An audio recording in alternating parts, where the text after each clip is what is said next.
Hello, everybody. This is Meredith Kibbee. This is a the intro to the tutorials on Aweber and getting your leads from your lead capture that opted into your site, your lead generation page.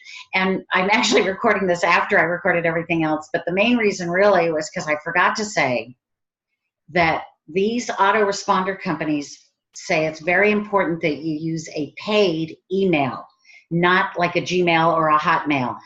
Whatever your domain name is, you can get it from GoDaddy or wherever you got your domain name. Like, one of my domain names is cryptolove777.com.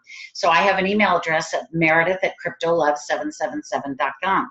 So that's actually, I don't think it's that one. I think it's MK, but whatever. It's one I created for that. And that's what you need to have. I do suggest you watch all these videos. They're not very long. And even though they may have a label telling you what's in each video, there's also extra stuff in each one that I wasn't that organized. And so there might be information all the way through that you could use. And even if you don't use Aweber, this could be a very good thing for you to watch because there's general information about these kind of services. So enjoy. Thank you.